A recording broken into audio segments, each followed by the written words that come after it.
Westinghouse Broadcasting Company brings you The Sound of War, the actual sound record of World War II. 2,191 days from the time Hitler's Panzer divisions moved across the Polish borders to the ceremony of the Japanese surrender aboard the United States battleship Missouri in Tokyo Bay. World War II, the most terrible period of death and destruction in the long history of man. World War II, a drama preserved for all time through the medium of radio, an era never to be forgotten.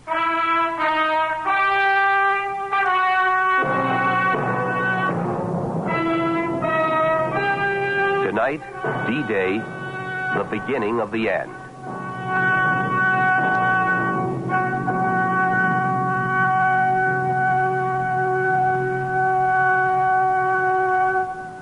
It is June 1944, and the Allies are on the march.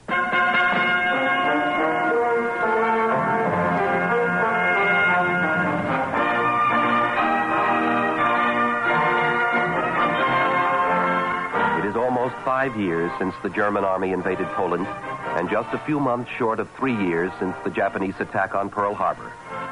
Great Britain, fighting alone after the fall of France, was soon joined by Russia in early 1941. And then by the United States after the Japanese attack. Now the three great powers were systematically chipping away at the Nazi Empire.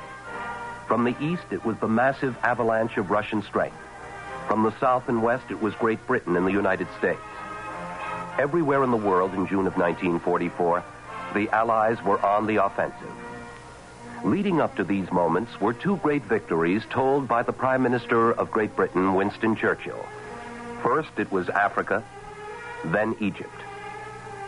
Now it was June 4th, 1944. It is just 6 days short of 4 years since June 10th, 1940, that President Franklin Delano Roosevelt spoke these words. On this 10th day of June, 1940, the hand that held the dagger has struck it into the back of its neighbor.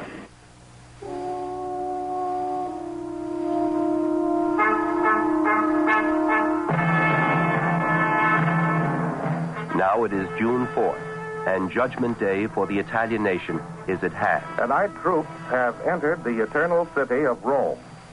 Sporadic resistance by the Germans continues.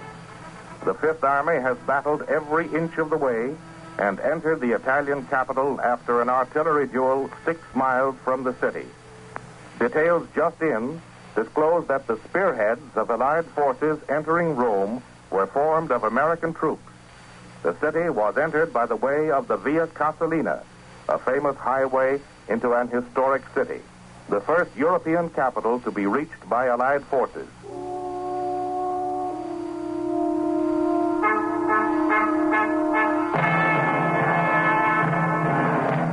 Now events move quickly. June 5th, 9 a.m. There are rumors throughout the free world. Rumors that have been circulating for many weeks. Rumors that have to do with code name Operation Overlord, the invasion of Western Europe.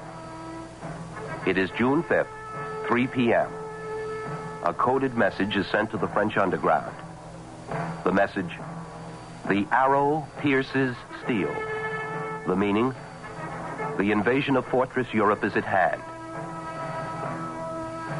It is Tuesday, June 6th, 3:32 a.m.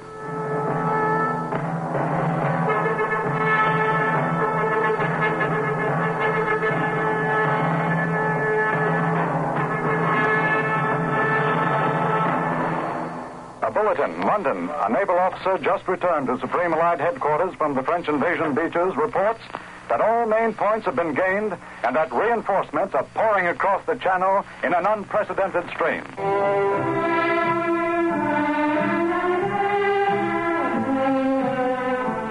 It is 10 a.m. Tuesday, June 6, 1944. D-Day has come. The French invasion beaches are still not secure. It is less than 10 hours since the first Allied soldier touched French soil. Select men from the American 101st and 82nd Airborne Divisions.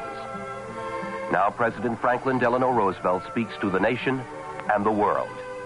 Last night, when I spoke with you about the fall of Rome, I knew at that moment that troops of the United States and our allies were crossing the Channel in another and greater operation.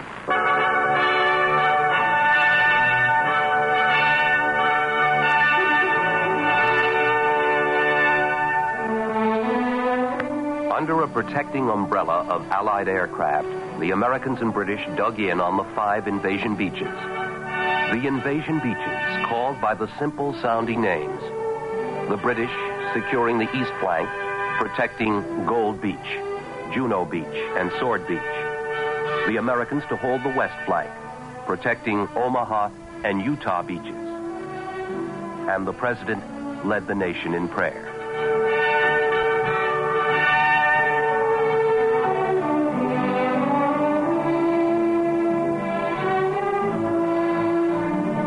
Almighty God, our sons, pride of our nation, this day have set upon a mighty endeavor, a struggle to preserve our republic, our religion, and our civilization, and to set free a suffering humanity. Lead them straight and true. Give strength to their arms, stoutness to their hearts, steadfastness in their faith. They will need thy blessings. Their road will be long and hard. For the enemy is strong. He may hurl back our forces. Success may not come with rushing speed, but we shall return again and again. And we know that by thy grace and by the righteousness of our cause, our sons will triumph. They will be sore tried by night and by day, without rest, until the victory is won.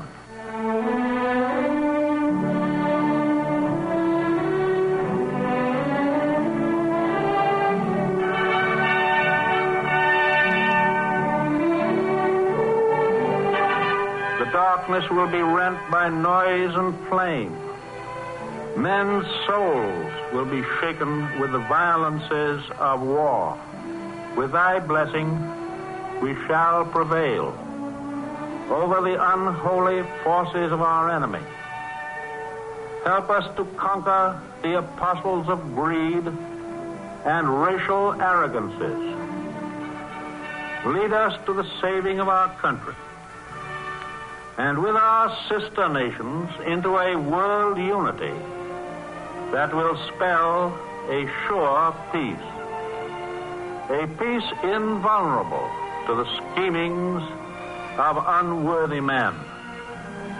And a peace that will let all men live in freedom, reaping the just rewards of their honest toil.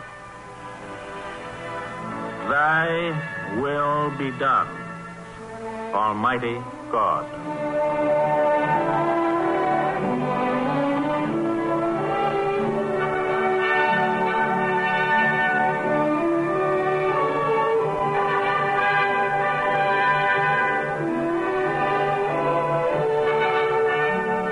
D+1. 36,000 men ashore on Utah Beach, 34,000 on Omaha, 83,000 on the British-held beaches of Gold, Juno, and Sword. Off the 5 landing beaches of Normandy, 5,300 ships of every size and shape. There was terrible war at sea as well as on land. Well, the sea has gone down this afternoon of June 7th and is now running very quietly with the path of the moon across it. Stretched all around us in the darkness are the shapes of the ships of the convoys.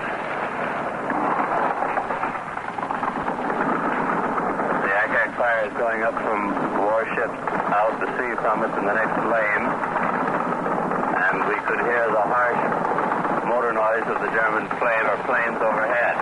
Streaks of tracers are now shooting up and flashing on the sea all over our heads. And I'm getting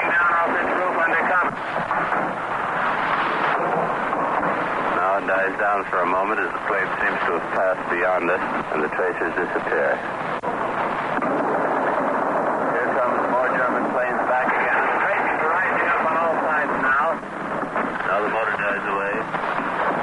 Or the motors. The fire keeps changing. The Nazi plane as it goes down over the convoy. Just a minute ago, at the end of the other wave that came over, we shot down one of our own barrage balloons. Fell down into the sea. No particular harm done.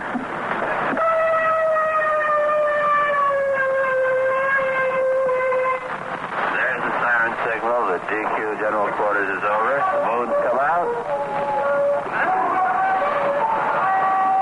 It is still D+1 off the Normandy invasion beaches.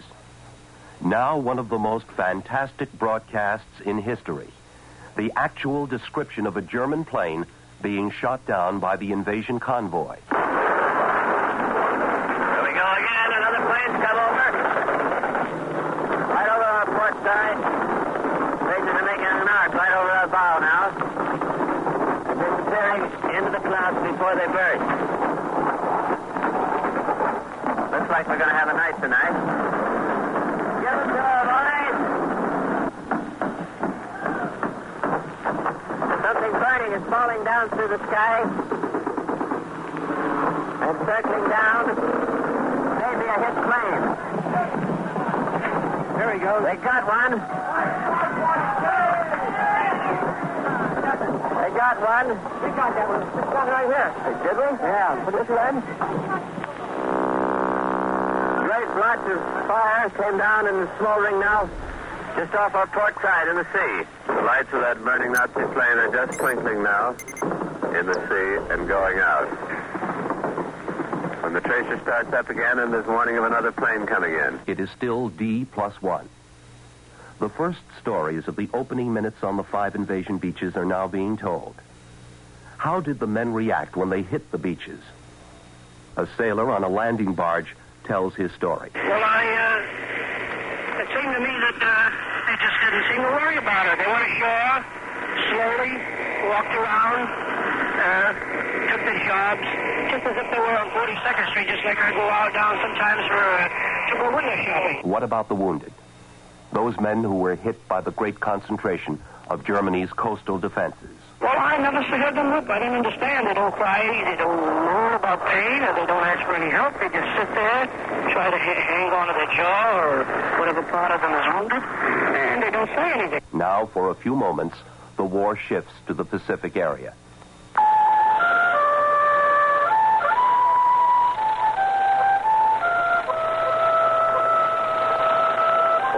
To you from the hold of a Navy transport several miles off Guam in the Western Pacific. What you are about to hear is not a radio drama. You are listening to a broadcast that took place on the eve of battle. Tomorrow morning at dawn, American Marines will depart from this ship and move ashore to take back that island from the Japanese, who seized it from us 2.5 years ago. Tonight, on the eve of this new invasion, we've taken you into the living quarters of some of the Marines who will storm the Guam beaches tomorrow. They are gathered around us, one playing San Antonio Rose on the harmonica. Just as on occasion, during this sea voyage, he has played for the other fellows. Down here in the lights of the hold are the men who are going to do the fighting. Are you married? No. Got a girl back there? Few. A few. A few. Have you been in combat before? Yeah, I have one. Nothing serious, though, huh? No. Nothing like tomorrow. Get the Purple Heart? Did you get the Purple Heart? Somebody wants to know? No, not quite. Well, let's hope you don't this time. I hope so. What kind of work do you do in the Marines? What will you be doing tomorrow? Military secret. It's a military secret, somebody says. Is that right? Well, it's probably good. All right. Incidentally, we cannot give you the names of these men because of military security at this time. But maybe somebody back home will recognize a voice.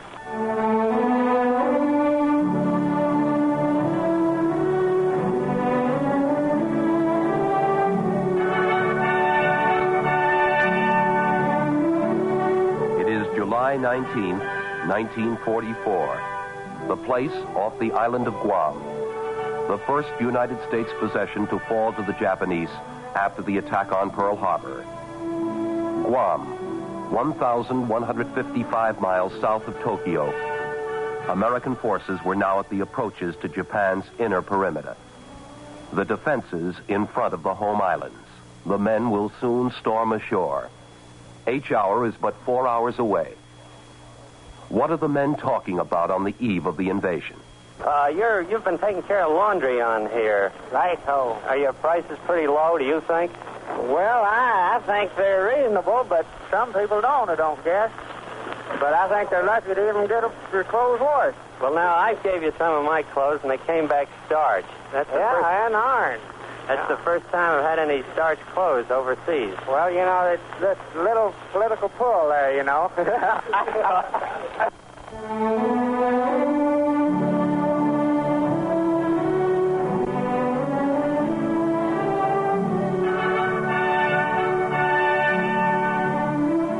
The invasion of Guam has begun. One of the Marines, moving in on a half-track, has a wire recorder attached to his back. This broadcast is taking place a half-mile from the landing beach. Japanese fire is hitting all around the attacking Marines. Well, it's up to my knees. I think my pistol got wet. I don't know. It's pretty high. I'm moving away from the half-track now. The men are motioning to each other to move forward. The surface of the coral is quite level, although it's bumpy, but it's not, at least not jagged, not full of foam. There's a lot of something growing underneath. The half-track's moving very slowly, about a half a mile to the beach. The men are all spread out. They look pretty good. It's a slow picture of these Marines. Boys, you know, from your own hometown, there's a lot of fire around us.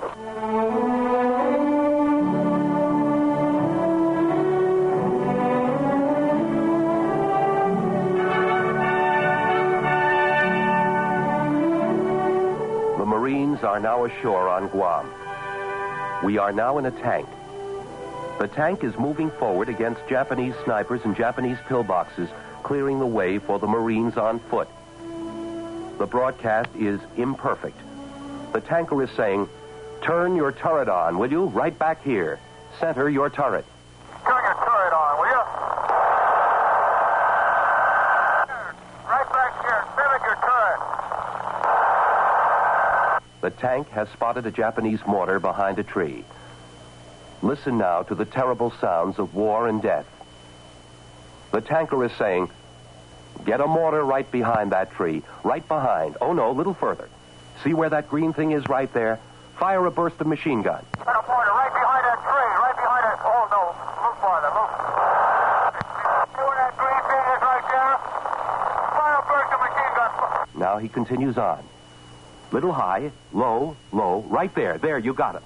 You, that's it. You got him. Too high, low, right there. There, you got it. That's it. You got him. Another one right in there. Now the end of a Japanese sniper.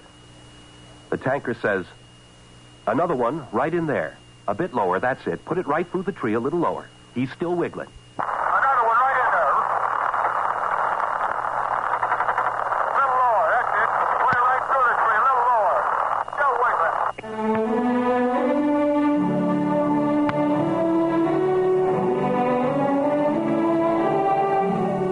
D+5. 80 miles of bridgehead now held by the Americans and the British.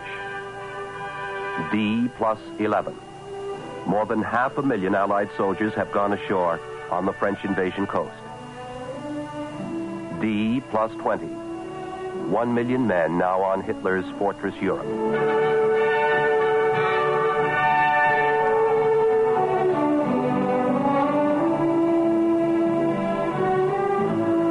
It is July 20th, 1944. 6 weeks since D-Day.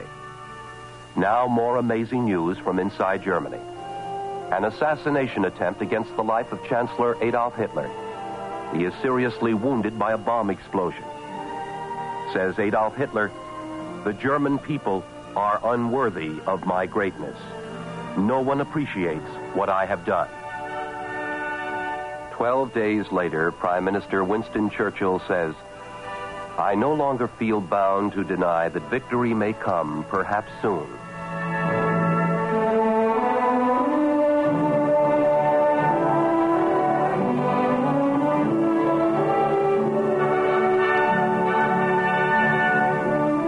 It is August 25th, 1944. 2 months, 19 days since the Allies landed on French soil. 4 years, 2 months, 11 days since the Nazi army marched into undefended Paris. This is John McVeigh in Paris. Those bells you can hear are the bells of Notre Dame Cathedral. They've just begun ringing about 2 or 3 minutes ago, and they're ringing a chime of thanksgiving that French troops have entered the city. We just came in this morning with the first correspondent, the first American car to come in with these French troops, and we've just had a big street fight here right in the square in front of the cathedral. And now all the church bells in the city are beginning. I can hear 3 or 4 more churches, and I'll let you hear them.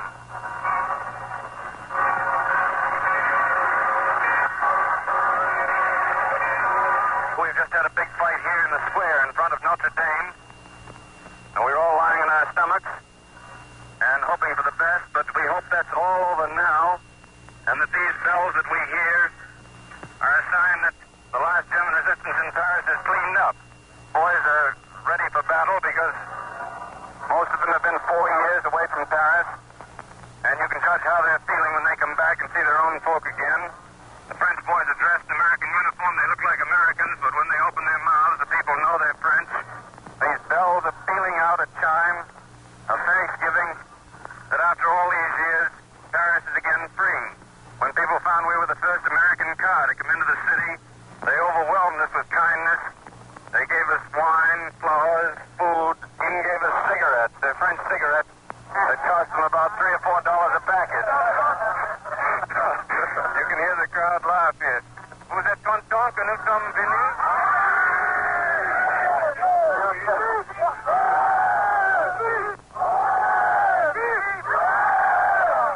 You see for yourself how happy everyone is that we're here. He says we're very happy that the Allies are here. All right. All right. He says, all right, everything is fine. Now I see a very pretty nurse here. Vous êtes content aussi? Oh, oui, très content. Bonjour. She said, very happy to know. And he says, we hope that the Germans will be pushed farther back.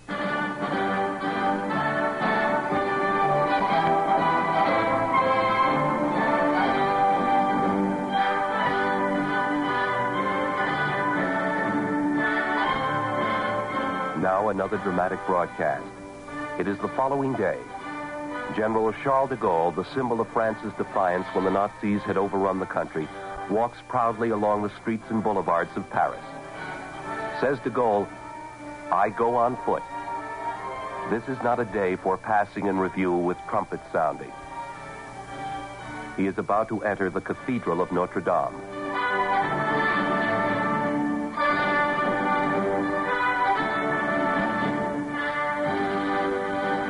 The generals now turn to face the square in this huge crowd of Philippines. There is firing going on in the street. You will now hear the actual shot fired in the assassination attempt of General de Gaulle. Is being presented to people.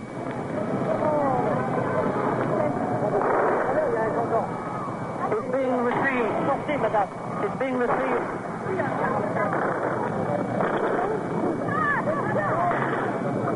Even while the general is marching into the cathedral. At this point, the news commentator, in dashing to safety, unplugged the wires of his recorder. Now he is back on the air. Well, that was one of the most dramatic scenes I've ever seen. Just as General de Gaulle was about to enter the Cathedral of Notre Dame, firing started all over the place. I'm afraid we couldn't get you the noise of that firing because I was overwhelmed by a rush of people who were trying to seek shelter, and my cable parted from my microphone. But I fell just near General de Gaulle, and I managed to pick myself up. General de Gaulle was trying to control the crowds rushing into the cathedral. He walked straight ahead into what appeared to me to be a hail of fire, but he went straight ahead without hesitation, his shoulders flung back, and walked right down the central aisle, even while the bullets were pouring around him.